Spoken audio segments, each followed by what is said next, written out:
Well, let's just move on. It's outrageous. It absolutely is. So I want to back up a little bit, because we're going to come back to Sir Keir Starmer in just a minute, but I want to relate this to Trump and kind of how the special relationship between the US and the UK is unfolding and what this means and who's been informing the policies that are coming in. So a lot of people will know that the first week in office for Trump was a busy week in terms of executive orders.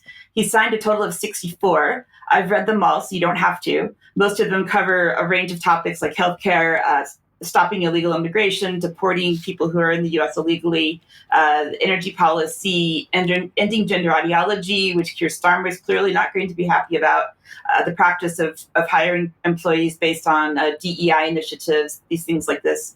But I want to talk about what executive orders are first, because it's really important to understand what's happening and to make sure that we don't have a constitutional crisis happening. An executive order can be signed by the president, because presidents have what's called executive power. As we know, they are the head of the executive branch. These are supposed to be limited to how the government operates, the federal government. They don't have anything to do with what individual states can do. They don't have anything to do with corporations and how they work necessarily. And they can't make laws that affect the entire country. That's the job of Congress.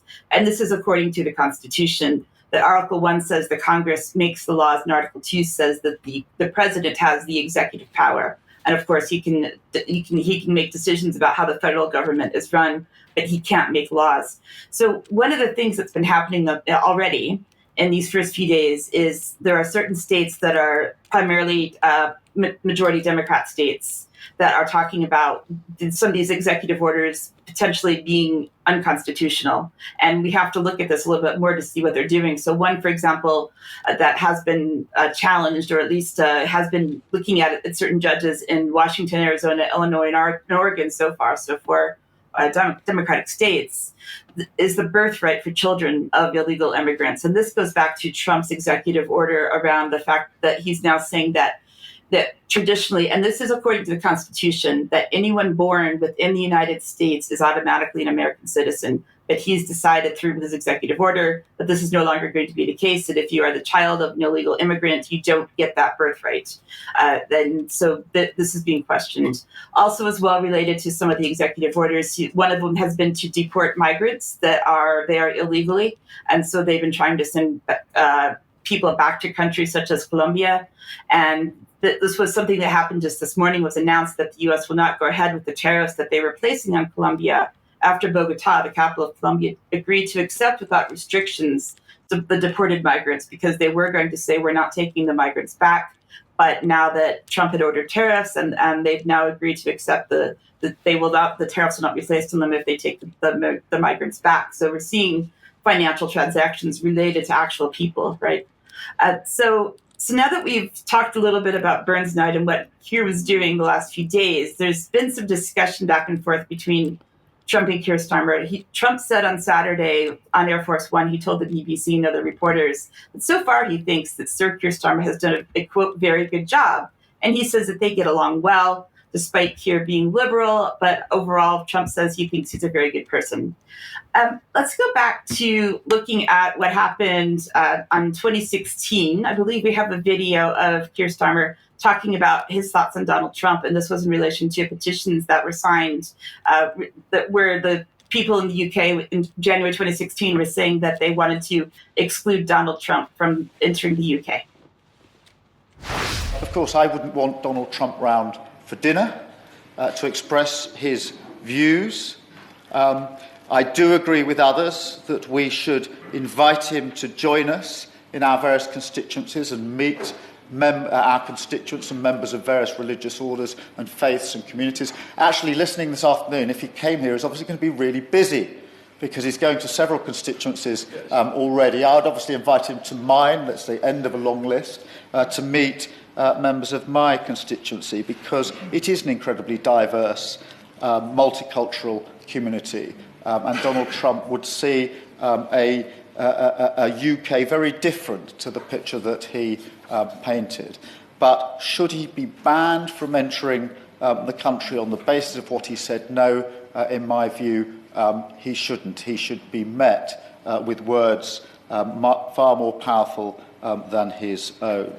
I do accept that this is a judgment call, and I respect those, not only this afternoon but on other occasions, who have expressed the contrary view that this is so close to the line that Donald Trump should in fact have action taken against him. But in the end, we should be guided by our own values and not those of Donald Trump. And our own values include a deep belief in freedom of speech and a deep belief in multi-faith and diverse societies where everyone feels secure and everyone feels respected. So I see just a bit of hypocrisy there, considering what's been happening to free speech in the UK recently. Let's see what he said in October of 2024. In 2016, he said he wouldn't have Trump over for dinner. But what did he say in October last year? Donald Trump. How was he? It was a really good meeting. We had dinner together. Did you have a burger? Or steak? Doesn't he have steak He didn't every have steak meal? on that occasion. He had chicken. He flew up from Florida, and we both wanted to ensure that we have a good relationship. That was the purpose of the dinner. And Did he feel like a man you could do business with if he was to win? Look, of course, because it's up to the American people to choose who they want as their president. And it's up to me as Prime Minister to make sure I have a good relationship with whoever the president is. The special relationship that we do have between our two countries sits above whoever the post holder is at any given time. Mm-hmm. And it's in my nature. I believe strongly in personal relations. So he wouldn't have dinner with Trump 8 years ago, but now they had a great time having chicken together. So who knows what actually happened? And that ties into my questions around what has been driving all the executive orders, what has been driving his policy agenda coming into the presidency again. A lot of people talk about Project 2025, which I covered previously in November, which is really from a think tank called the Heritage Foundation. Let's see what Trump has said about Project 2025. And this was during the campaign. I think we have one more clip showing that.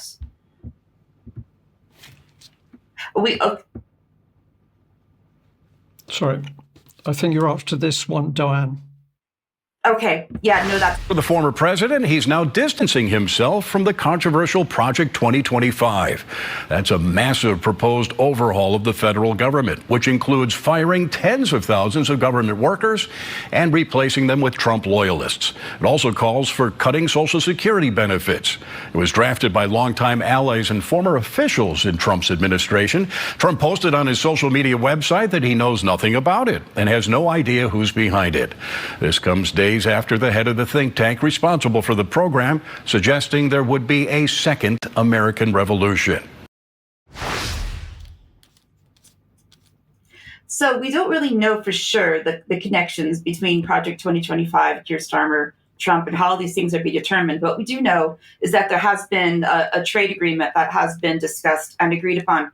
For starters, going back to last year, we have a trade agreement between the UK and 8 separate U.S. states, including some of the largest states in the country. The biggest one, Texas, having basically the value of $2.6 billion in GDP. So a lot of the GDPs of individual U.S. states are bigger than many countries, for a total of $7 billion worth of trade and so on between those two states.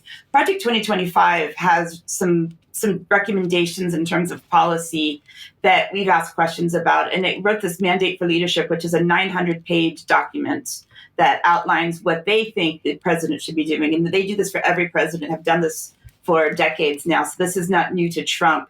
But basically, they've outlined what they think should happen. And what I was looking at is how some of these executive orders and some of his policy decisions so far that he hopes to have put into place are related to Project 2025.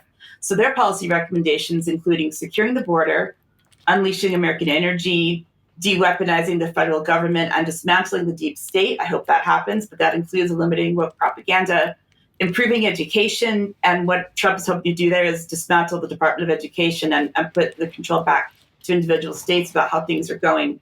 So what we're seeing really is we're seeing that some things are happening that was recommended by Project 2025, but not exactly.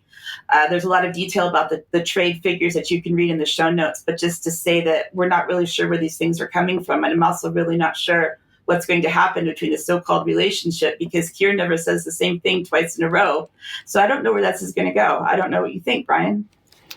I think the key thing, Diane, is that people should really be thinking about this and analysing what's happening. There are too many people, in my opinion, ready to jump on the bandwagon that Trump is going to be the saviour of not only UK but the Western Hemisphere. But actually, if we look at what he's doing, it's very difficult to actually see what he's putting together. He's doing some policies that are drawing many people, millions of people to him. But with the other hand, he's clearly engaging with this global corporate one world system of government that we're warning about. In my mind, I see lots of similarities with Nigel Farage, who encouraged people to come to UKIP. He waved the flag, he led them on, and then just at the critical moment when they were winning votes, he abandoned the party. So I'm somebody at the moment who's watching very carefully what Trump is doing, but I'm certainly not thinking that he's the saviour of everything.